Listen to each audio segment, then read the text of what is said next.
On that fateful afternoon, as I concluded my last discourse with a client at the esteemed law firm nestled in the heart of Chicago, the sound of my phone pierced the air. The visage upon the screen revealed a number most strange, yet it bore the mark of a financial institution. I did scowl and respond. "Greetings, I am Brad Coleman, hailing from Horizon First Bank. I seek to confirm certain details pertaining to a mortgage loan for the estate located at 720 Glenwood Drive." I didst blink mine eyes. "Pray, dost thou seek Glenwood Drive? I possessed not a single parcel of land in that realm." "Thou must have mistaken the wrong soul," I did respond with courtesy. "Verily, I possess no debts linked to that abode." "I perceive thy astonishment," spake the gentleman, his tone dimming ever so slightly with uncertainty. "Yet, thy name, Emma Carter, doth appear as a co-signer upon a mortgage application, beneath the principal applicant, Madison Carter. Your sibling of the fairer sex." I stood transfixed, as if time itself had ceased to flow. The quill did escape my grasp, and fell upon the table with a soft thud. Such a feat is beyond the realm of possibility. I have not affixed my signature to any document concerning the loan of my sister. I comprehend thy meaning. Yet, the loan hath been granted 7 moons past. Every parchment bears thine own mark. Your progenitors didst convey the documents to the establishment with their own hands. I didst hold mine breath.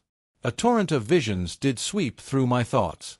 My mother's averted glance amidst the festive repast. The uncomfortable stillness that ensued upon each utterance of Madison's newly acquired abode. And particularly when they presented to me a handful of health insurance documents at my father's celebration of birth, declaring that my signature was required as the hour of renewal had arrived. I endeavored to calm my utterance. "Pray, I beseech thee, provide forthwith a copy of all the documents. In but a few moments, I shall dispatch an electronic missive to them," quoth Brad.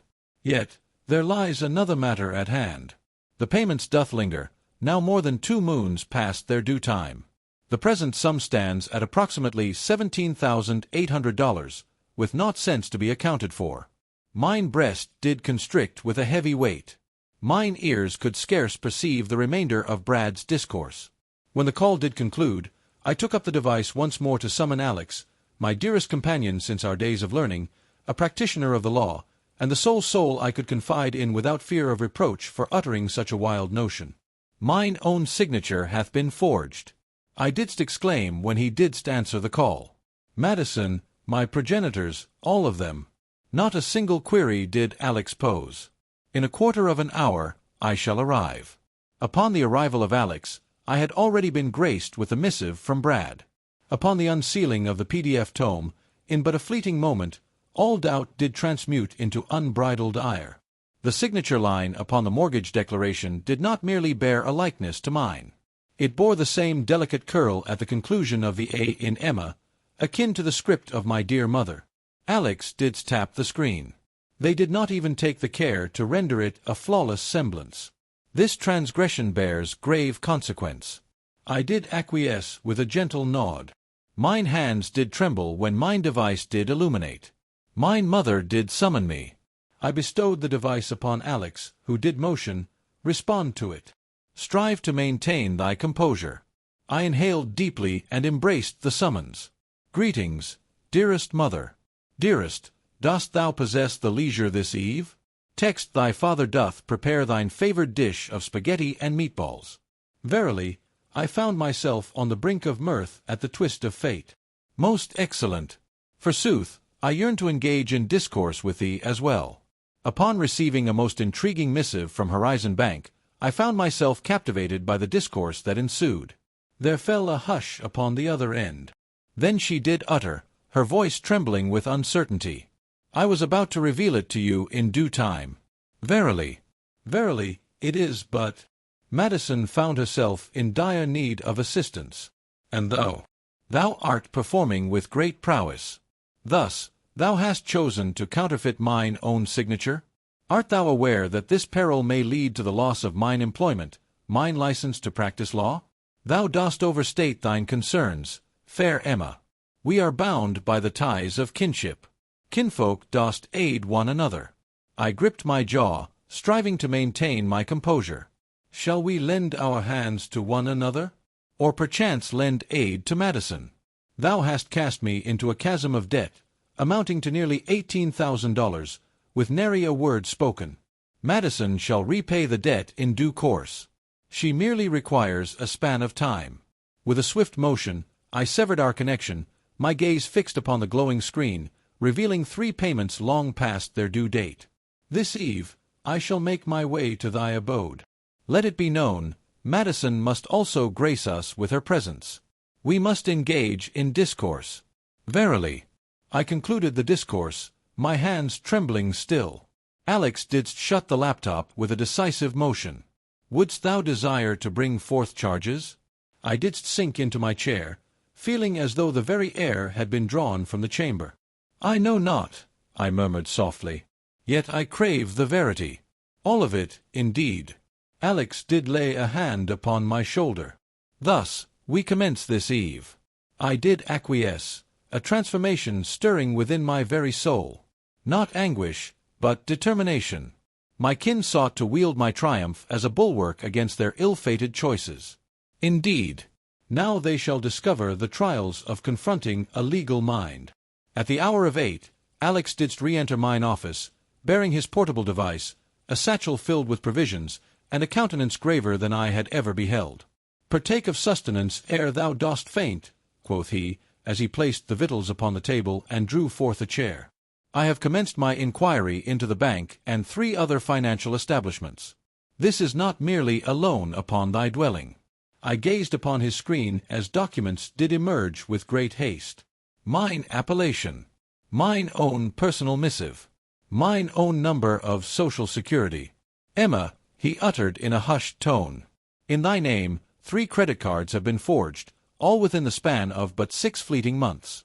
The total credit limit doth approach the sum of $70,000. Not a penny to be found, and they are all at their utmost limit." I didst collapse into the chair, mine heart pounding with fervor. By no means. Once, and once alone, did I seek to acquire a card. Mine Amex from the year of our Lord, 2019. And thus, merely the facade, quoth Alex, as he turned to another parchment. There exists an unsecured personal loan amounting to $50,000, with naught but cents, bestowed by a finance company hailing from Iowa, disbursed 4 moons past. And lo, a most grievous matter hath arisen, for an account of thine own was employed as surety for a loan of commerce. I did leap forth. "What dost thou mean? Mine is not the realm of commerce." "Thou needst not to," quoth Alex with a tranquil demeanor. They merely required the parchment and a mark of approval, a task at which they have become quite adept in the art of deception. I strode through the chamber, thoughts swirling like tempestuous winds. 7 moons have passed. For 7 moons, I did toil, and hold fast to the conviction that my coffers were well guarded. In that season, those dearest to my heart did employ my very essence as a bulwark against their financial burdens. "Your credit score hath plummeted," quoth Alex. "When didst thou last take heed?" "Approximately half a year past," I did respond. "In the year of our Lord 812. Lo, the hour hath struck, and it is now 613. I reclined in the chair, utterly spent and devoid of vigor. Mine own vocation. "Good Sir Alex, should the establishment uncover this matter, they shall surely commence their inquiries. If an inquiry were to unfold, I might find myself ensnared, merely by virtue of holding the account. Thus, we must needs act with haste," he declared with gravity. "I have already reached out to Nora, a sage in the realm of financial deceit, stationed at our principal establishment. She hath consented to lend her aid, yet requires every last parchment. How much more dost thou believe I remain unaware of?" I inquired, my throat constricted. With a heavy heart, Alex didst shake his head, pondering the weight of uncertainty. If they did craft a false signature for a mortgage, what barrier exists to prevent them from usurping thy identity for ventures, additional credit, or even the filings of taxes? Lo, my device did sound its call. It was indeed Madison. I made no reply. "Step by step shall we proceed," quoth Alex, as he drew forth a folder. "To commence, thou must reach out to the 3 credit repositories to secure thy report in a state of stillness. Then shall we lodge reports of deceit with each establishment that hath opened accounts in thy name without thy consent. I did acquiesce, yet my head spun still. What is the sum of all things? Thus far, the reckoning of losses stands at a sum of approximately $292,000. Not a single penny. There may yet be more to uncover, should we discover other concealed accounts. It seemed as though the very ground did vanish from beneath my feet. Almost $300,000, not a single cent more. Not for the folly of my own decisions or the excess of my expenditures, but rather due to the judgment of my kin, who deemed me capable of bearing the burden. Text, I beseech thee to unveil the secrets they conceal, I murmured softly. If I be the mark, what other deeds might they have wrought? Alex did incline his head in agreement. I shall confer with Nora forthwith. Text, perchance thou shouldst also consider enlisting an impartial legal sage to scrutinize all dealings upon thy accounts. A notion did alight upon my mind. Pray, dear mother did borrow my device on 2 occasions last month, claiming a need to peruse her correspondence. And lo, Madison didst grace my office on the day of my birth, lingering long into the evening's embrace. She might have beheld the details of the account. Alex didst open his laptop and perused the chronicles of mine remote login history. In but a fleeting moment, he did pivot the screen in my direction. Lo! An unbidden entry hath been made from the abode of thy mother, just after the fair Madison didst pay a visit. Thus it is, I proclaimed, my voice echoing with emptiness. They did not merely exploit my trust. It was a scheme of their own devising. Alex didst pause. What dost thou wish to pursue henceforth? I cast mine eyes upon him. The response was most evident. There lies no path to retreat. On the morrow's eve, I shall face them with courage. Yet, his kin remain untouched. I shall make it known unto them that I am well aware of all that transpires. And this time, I shall not venture forth in solitude. Upon entering the dwelling of my progenitors, which they had called home for 2 decades and more, I was struck by a sense of estrangement. All appeared as it did on that day of gratitude and feasting. The tattered tapestry beneath our feet, the likeness of kin adorning the chamber, and the comforting aroma of fowl, a dish oft prepared by mother when secrets lay beneath the surface. Madison reclined at the dining table, her eyes swollen with sorrow. My father, with his back to the hearth, lingered in silence, a figure of quietude amidst the flickering flames. Mine own mother did gaze from the settee, her countenance adorned with a feigned smile. Emma, thou art present, she declared, as if naught had transpired. I made no reply. A hefty tome of papers I did lay upon the table, drawn forth from Alex's archives. Let us not feign. Herein lie the replicas of each credit account, loan, and investment deceitfully established under my name. Mother cast a fleeting gaze upon the parchment, then averted her eyes with haste. Madison didst crumble into a cascade of sorrowful weeping. Thou dost not comprehend, she faltered. It was not my intention. I find myself in want of but a modest assistance regarding the initial sum for the dwelling. And thus, the course of events spiraled beyond our grasp. Didst thou not intend to? I severed our discourse, my tone frigid as winter's breath. Madison, thou hast employed my credit score to procure a loan of $180,000, with naught but a cent to repay. Text, thou didst venture forth to procure wares with credit instruments bearing mine own name. Thou hast employed mine investment account as surety for thine own borrowing. Thou dost deem that but a trifling assistance? At that moment, my father did finally utter words, his tone hushed and weary. She merely sought the spark of beginnings. Verily, thou possessest all that thou dost desire, Emma. A path of ambition, wealth, and esteem. Madison merely sought an opportunity. I gazed upon him with rapt attention. Thus, you both deemed it justifiable to craft my mark and employ my essence as a means of monetary gain. Mine mother did rise and approach with measured grace. We are bound by the ties of kinship, dear Emma.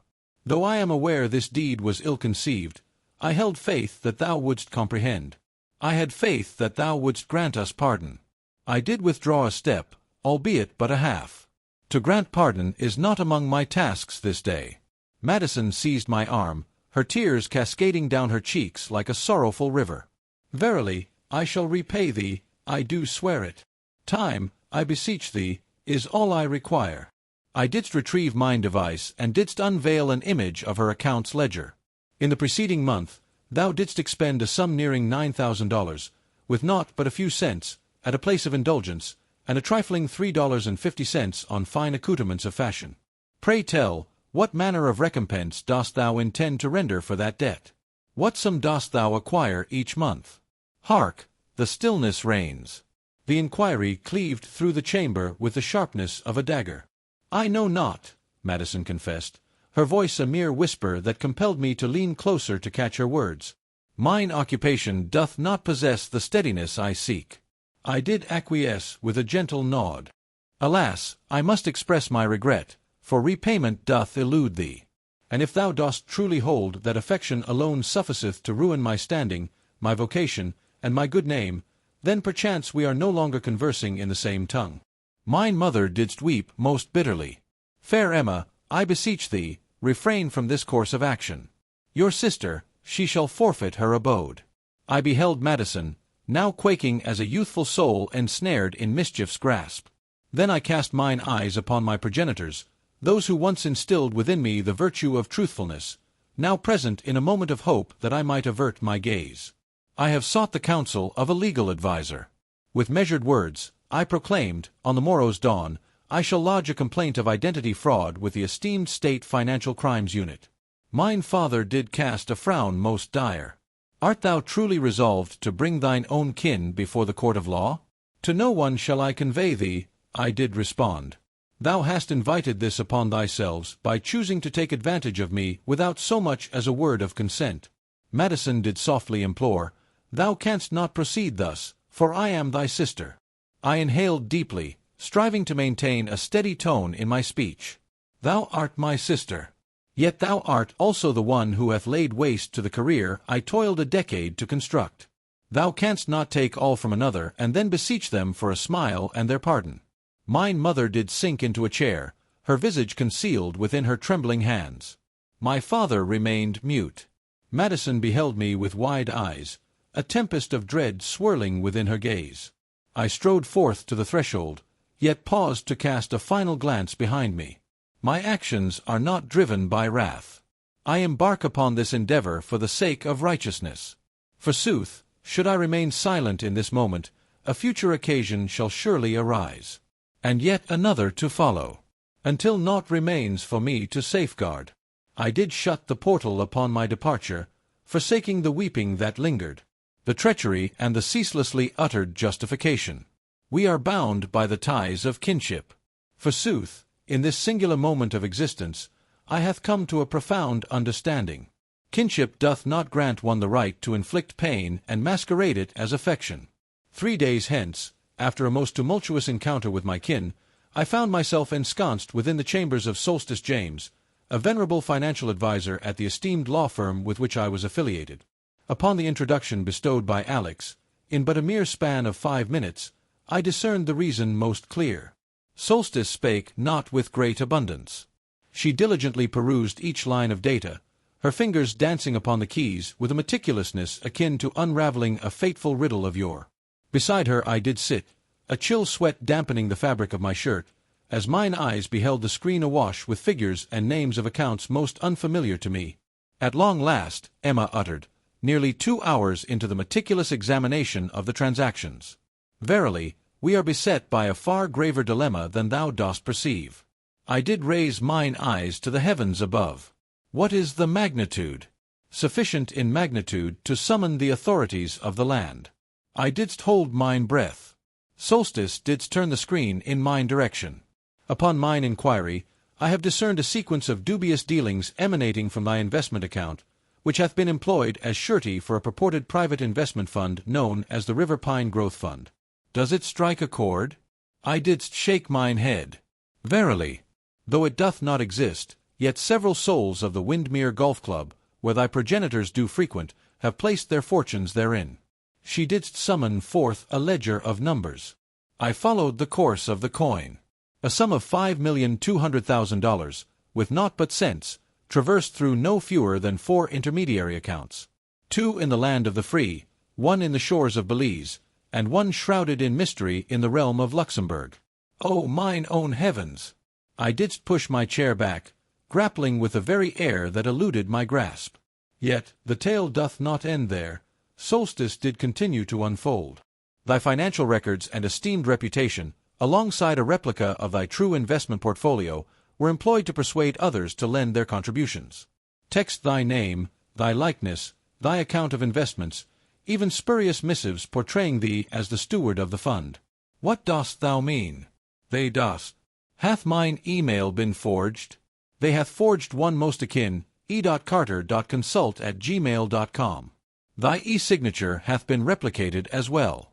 Methinks a keylogger mayhap lurks upon thy office contrivance, or perchance a device shared amongst many. I didst lower my brow into mine hands, mine heart doth race with fervor. Verily, they did not merely deceive me. Did they employ me as a tool to deceive others? Verily, these individuals were convinced they were placing their trust in a fund overseen by a prosperous and youthful legal practitioner. They placed their faith in thine personal visage, thy flawless credit standing, and thy esteemed occupation. It was a most refined arrangement. At that moment, Alex did enter, bearing a cup of coffee and an expression fraught with unspoken strain. A missive hath arrived from a servant of the bank. Lo! Emma's sire and a companion didst attempt to extract the sum of $200,000, with naught but 0 cents, from their shared coffers, yet the mechanism didst raise a flag and halt the transaction forthwith. Well met, Solstice did nod. We must act swiftly to thwart their designs ere the riches vanish entirely. Yet, I found myself still unable to draw in the air of life. What of the wretched souls who suffer? Hath any soul stepped forth as of yet? Not yet, quoth Solstice. They are all of advanced years, held in high esteem, and loath to confess the folly that has befallen them. Certain individuals are long-standing acquaintances of thy progenitors. Others were companions of thy mother in her scholarly pursuits. I was utterly astonished. The souls who placed their faith in my kin were oft the ones who suffered most grievously. There doth await a soul thou must encounter, quoth Solstice, as they emerged for a fleeting moment. She reappeared shortly thereafter, accompanied by a lady whose meticulously arranged grey locks and beige coat were instantly familiar to me, Mrs. Helen Ward, my erstwhile instructor from the halls of high school and a cherished companion of my mother. Greetings, dear Emma, she uttered with gentle grace. She did declare that I might place my trust in thee. I did stand and clasp her hand in greeting. Pray forgive me, for had I been aware ere now, I would have acted with haste. She didst shake her head, her eyes awash with mist. I held faith in thy mother, in thine likeness. In the bloom of youth, prosperous and wise in matters of coin. It hath been said that thou dost manage the fund. I didst withdraw mine entire savings for the twilight of mine labor. Mine throat did constrict.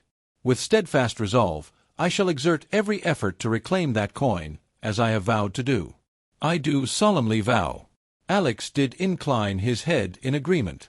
We have assembled a comprehensive dossier.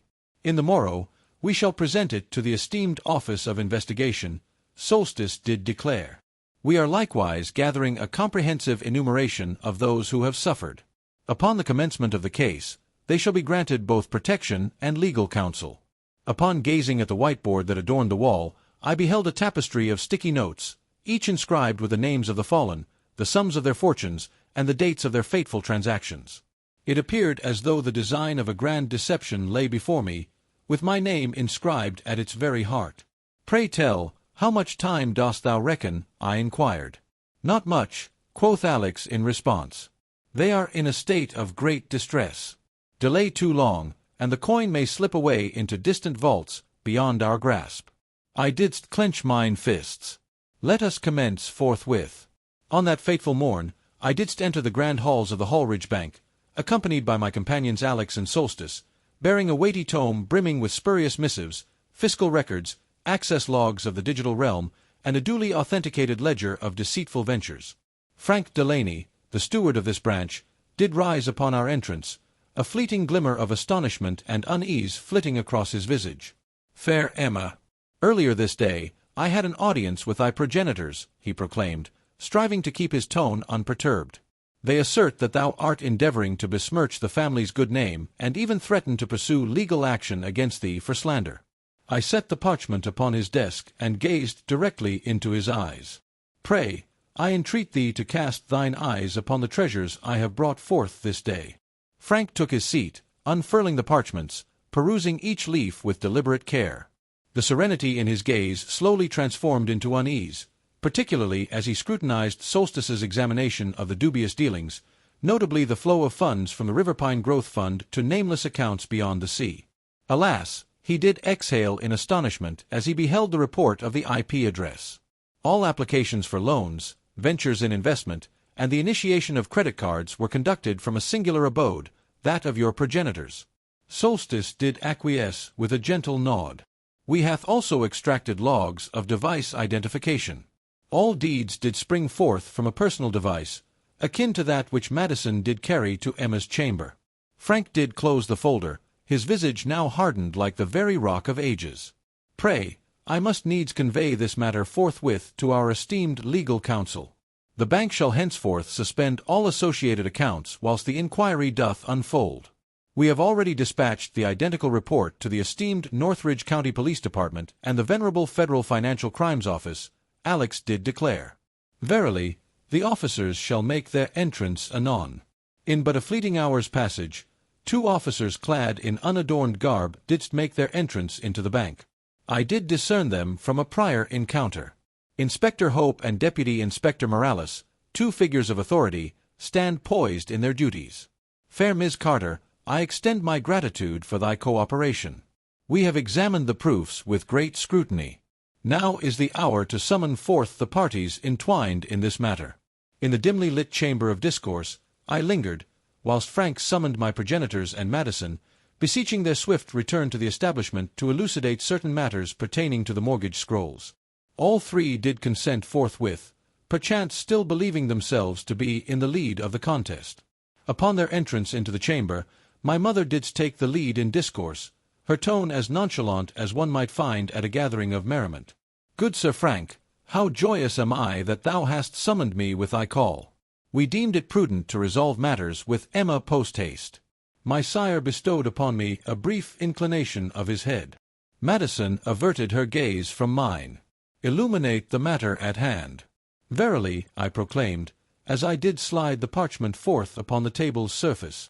Pray, lend thine eyes to this for a moment's reflection. It doth bear witness to the foul deeds of identity theft, the treachery of fraud, the cunning of financial manipulation, and the transgressions against the laws of the land. A stillness, as cold as winter's breath, enveloped the chamber. Madison quaked, her eyes aglow with astonishment. Mine own mother did seize the file with great haste, perusing its contents in a frenzy. My sire's visage flushed crimson, his hand clenching into a fierce fist. Emma, he didst growl. Pray, what dost thou believe thou art undertaking? Pray, I shall put an end to the mischief wrought by thee 3, for I can no longer abide the ruin of my existence and the lives of no less than 14 others, I did declare. Thou didst name it aiding kin. I name it as it truly is. Criminal enterprises of a clandestine nature. Mine own mother did strike her hand upon the table with great force. Shall thou cast thine entire kin into the depths of confinement for but a handful of missteps? Madison is thy sister. Nay, I declared, fixing mine gaze upon her. I am delivering wrongdoers to their rightful reckoning, regardless of the surname they bear. In that instant, the 2 officers did advance, revealing their badges with a flourish. Gordon Carter, Helen Carter, Madison Carter, thou art hereby taken into custody by decree of the Federal Financial Court, facing allegations of deceit, financial transgressions, usurpation of identity, and the operation of an unlicensed investment enterprise. My mother's countenance fell in astonishment. Lo, this is an error most grievous. We are the wretched souls, cast upon the stage of fate. She hath conjured this tale. Madison did weep, her tears cascading forth like a tempest unleashed. Of such offshore accounts, I possessed no knowledge whatsoever. Verily, I have just aided my parents in persuading several companions to partake in an investment venture. Mine own sire did strive to rise, yet Morales did interpose. Good sir, we counsel thee to hold thy tongue. All utterances henceforth may serve as testament in the court of law. As they were ushered from the chamber, my mother cast a glance back at me, her eyes ablaze with wrath. "Thou shalt rue this day, Emma. Such deeds are not befitting of kin." I uttered naught. I beheld with rapt attention as the trio vanished beyond the threshold of the glass portal. Mine heart hath cast aside its weighty burden. Alex did approach and take his place beside me. "Art thou well?" "Not entirely, yet I tread upon the correct course." Upon unlocking my device, I was greeted by missives from numerous souls, once regarded as kin in friendship, expressing their gratitude for my unwavering stance in pursuit of verity. In the hallowed halls of Federal Courtroom 4 in Chicago, a throng gathered on the fateful day when the trial of my kin commenced in earnest. In the foremost seat I found myself, surrounded by those of the law and the testifiers, grasping my folder of declarations, my heart thundering as if it had taken leave of its rightful place within me. Account was employed as surety. Text, "I was not merely betrayed," I declared, fixing my gaze upon Madison. "I was transformed into a bastion for nefarious deeds. Mine own kin did employ my triumph to ensnare others into partaking in a fund that doth not exist." The accusers laid forth the records of financial transactions, the accounts of those wronged, and, most strikingly, images from the realm of social discourse. My mother adorned in exquisite garments upon a grand vessel, my father striking a pose upon the verdant greens of a Floridian course, captured at the very moments when substantial sums were drawn from the accounts of the unsuspecting. Gasps did resound within the hallowed halls of justice as Ms. Ward did declare that her investment was made solely upon the faith she held in my stewardship of the fund. Madison's counsel did assert that she ought to be regarded apart from the matter at hand, contending that she merely adhered to the directives of her progenitors. Yet, when the accusers unveiled that she had presented a job application bearing my credentials, replete with my legal degree, e-signature, and bar license number, none could contest her entanglement in the affair. The magistrate perused the case files for nearly an hour ere he raised his gaze. Upon the weight of the evidence laid bare, the accounts of those wronged, and the accusations from the esteemed federal prosecutor's office, the court doth decree its sentence. The atmosphere was fraught with tension, so palpable that the faint sound of a stapler's click from the clerk's desk pierced the silence. Gordon Carter, condemned to endure 18 years within the confines of federal prison, with nary a chance for parole in the initial decade of his sentence.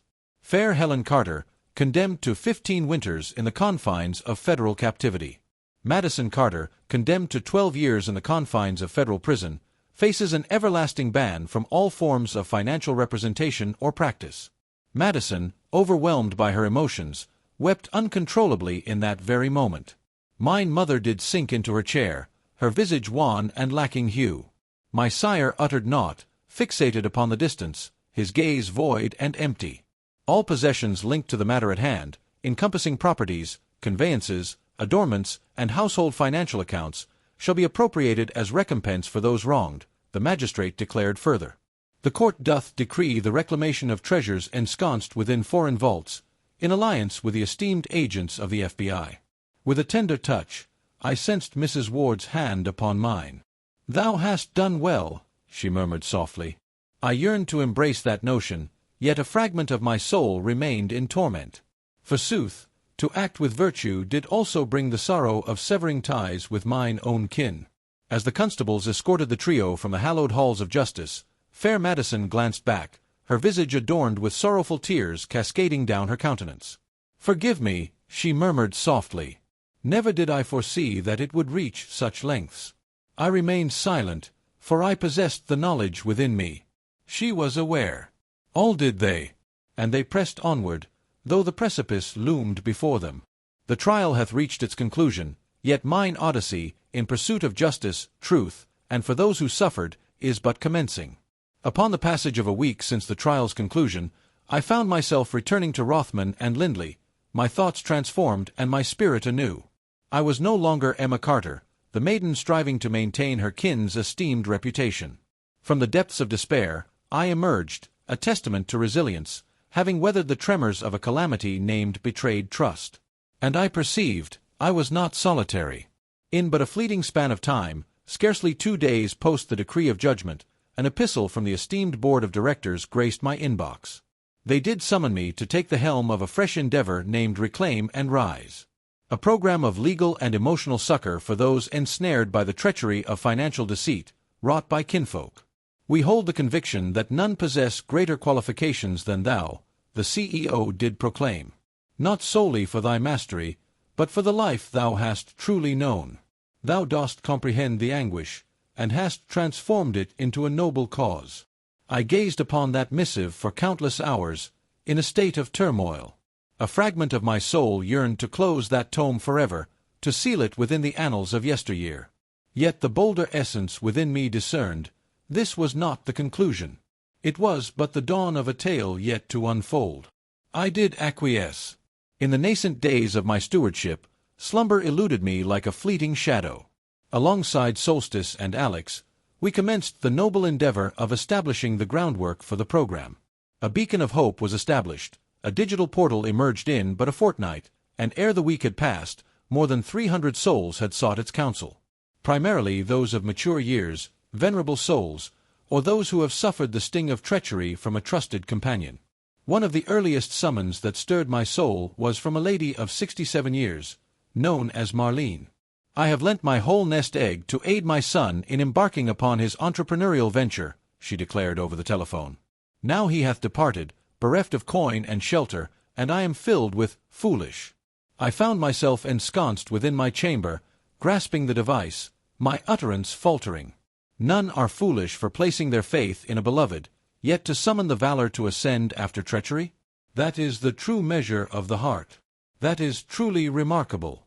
In that very moment, I resolved to undertake a task I had long shunned, clearing the remnants of yesteryears from my progenitors' former dwelling. Upon the confiscation of their possessions for the sake of recompense, what little remained was surrendered unto the local powers that be. They bestowed upon me the privilege to reclaim any personal belongings that bear no relation to the matter at hand. Upon entering the abode of my youth, a sensation akin to time's stillness enveloped me. The wooden timepiece, which my mother did oft polish with great care, remained steadfast in its place. The portraits adorning the walls, their feigned grins now sent a shiver through my very soul. Upon entering my former chamber, I rummaged through the drawers of Madison's dresser, discovering a time-worn leather notebook, frail and fragile with the passage of years. Upon the initial leaf, inscribed in her own hand, were the words, "River Pine Plan, let not Emma discover this truth." I didst close mine eyes and draw a deep breath, not in wrath, but to release that which doth bind me. On that eve, I convened the inaugural assembly of the support group within a modest hall, graciously provided by the establishment. Having crafted a discourse, yet as mine eyes did wander upon the time-worn visages gathered, countenances that once bore the weight of dread and uncertainty, now glimmering with the light of hope, I did fold the parchment before me. Verily, I come not to instruct others in the art of mending, I uttered with measured cadence. Lo, I stand before thee, for I too have occupied this very seat in times past. In days of yore, I held the notion that kinship was the most secure refuge, yet they did transgress every boundary I deemed unassailable. Silence enveloped the chamber, and in that solemn moment, a fair maiden named Lindsay rose, her cheeks glistening with sorrow's tears. Gratitude I extend for uttering that which my heart hath never found the courage to confess.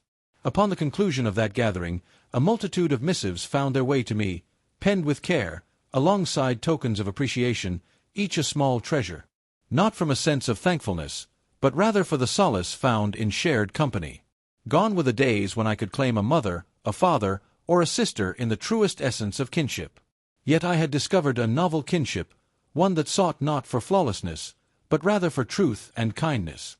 On a crisp autumn afternoon, I found myself seated upon a humble bench adjacent to the office, observing the golden rays of sunlight as they danced through the foliage above. The solstice didst arrive, bearing 2 vessels of coffee. "Fair Emma, dost thou believe thou shalt ever grant them pardon?" she inquired with a tender grace. Upon a brief contemplation, a smile did grace my countenance. "Pray tell, does the act of forgiveness hold any weight in this weary world? Yet I am certain of this truth. I have granted myself pardon. For remaining mute. For bearing it with fortitude. For holding the conviction that had I been of sufficient virtue, their actions would not have transpired as they did." Solstice did acquiesce with a nod. "What now, I prithee?" I gazed upon the horizon, where countless souls endeavored to reconstruct their fates. In this moment, I raise my voice to shield those who were denied the opportunity to flourish. Thus do I commence anew. Thus do I elect to proceed forth. On that eve, I found myself solitary within the grand auditorium, where the noble assembly of Reclaim and Rise convened for its inaugural conference. The chamber lay barren, the seats heaped high, warm golden luminescence casting its glow upon the stage, where I had but moments ago unveiled my tale to a multitude of souls. Individuals who have likewise suffered treachery at the hands of kin. Upon a modest table in the corner lay a multitude of handwritten missives, tokens of thought left by those who had gathered. One among them did proclaim, "I once believed myself feeble for my inability to grant forgiveness, yet through thy influence, I now perceive the truth. At times, the most potent course of action is to sever ties with that which poisons our spirit." I grasped the missive, sensing the tremulous script as though it were woven into the very fabric of my being. For many a year, I did deceive mine own heart, thinking that love was but a trial of endurance, that the sanctity of kinship must be upheld above all else. Yet now I grasp the truth. True fortitude doth not reside in the silent endurance of suffering. It resides in the act of voicing our truths, in safeguarding ourselves and our kin from the relentless wheel of deceit and harm. In days of yore, I was the daughter who sought to win the favor of all, believing that through toil, kindness, and triumph, the affection of my kin would be assured. Yet verily, the essence of love is not a prize to be won through greater endeavor. It is bestowed without reservation, accompanied by reverence and attentiveness. And if it doth not arrive with such treasures, it is not love. It is ownership. Upon reflection, I recall the fateful day when I found myself within the hallowed halls of justice, bearing witness before the trio I once deemed my steadfast pillars. In that instant, it was not merely anguish within my breast. It was a solemn determination. Let not a soul traverse this path alone, for every heart deserves a steadfast ally by its side. Since that time, I have encountered countless souls. A solitary matron, forsaken by her own kin, who, in a treacherous act, secured a debt in her name and vanished into the shadows. An aged gentleman, reliant on disability, whose daughter hath employed his name to procure a chariot of opulence. A youthful scholar, weighed down by the heavy yoke of financial obligation, finds himself ensnared in a web of debt, wrought by his progenitors who, in their quest to secure funds for the education of his junior kin, have unwittingly usurped his very identity. Diverse tales abound. Such sorrow doth remain unyielding. The treachery of a heart once cherished, now turned to shadows of doubt. And I commence to perceive, at times we must reimagine the very essence of kinship. Kinship doth not solely reside in the veins. It doth not concern the common appellations or the shelter we share. In the bosom of kin, one finds refuge from the clutches of avarice. Where faith is cherished, not betrayed. In a realm where one need not demonstrate their value to earn affection. Upon casting mine eyes upon the banner that did dangle behind the stage, I beheld the program's motto inscribed in bold white letters. Fairness doth commence with verity. Alex did enter through the modest side portal, bearing in hand 2 vessels of steaming brew. He did present unto me one, and took his seat in the chair adjacent to mine. Thou didst perform splendidly this day, he did proclaim. Not solely for the words you imparted, but for the manner in which you bestowed upon others the solace of companionship, banishing the shadows of solitude. I didst smile. Verily, I wish not for any soul traversing this path to feel feeble or misguided for opting to depart. Your ancient lineage. Alex did pause, caught in a moment of uncertainty. Dost thou ever ponder the notion of granting them pardon? I gazed through the casement, where the sun's descent was gently waning. Text, I bear no malice, I answered. Yet, to pardon doth not imply granting them re-entry into thy heart. To grant forgiveness is to seek tranquillity of the spirit, not to bestow upon another the gift of reprieve, Alex did affirm with a nod. I comprehend thy sentiment. I gazed upon him, mine eyes unwavering. I shall no longer pursue affection from those who have caused me pain. I embark upon the noble endeavor of crafting a fresh lineage. A gathering of souls who lend an ear, who honor, who cherish. Thou art favored by many, as the sun reaches its zenith, as did all those who rose today to share their tale. I did lift my chalice of tea. To verity. to valor, and to a fresh conception of kinship. Alex didst clink his cup against mine. To the fresh starts we embrace. And as the twilight softly embraced the world beyond, I became aware. My existence was no longer bound by the chains of yesteryears. In the shadow of sorrow, I discovered the essence of my being. And from that moment forth, I commenced to reimagine the essence of kinship. By mine own hands. Emma's tale serves as a poignant reminder that kinship doth not always equate to solace or affection. Oftentimes, the most profound scars are wrought by those who dwell nearest to our hearts. Yet Emma did demonstrate that genuine fortitude resides not in the quietude of preserving a deceptive facade, but in the boldness to rise, to embrace veracity, and to shield both herself and others from peril. She did not merely restore her honor, but transformed her anguish into a noble endeavor, assisting souls in emerging from the veil of obscurity. What dost thou ponder regarding Emma's odyssey and her valiant decisions? Pray, impart thy musings in the comments beneath. And prithee, do not neglect to follow the channel for a bounty of unvarnished, soul-stirring, and uplifting tales of kinship.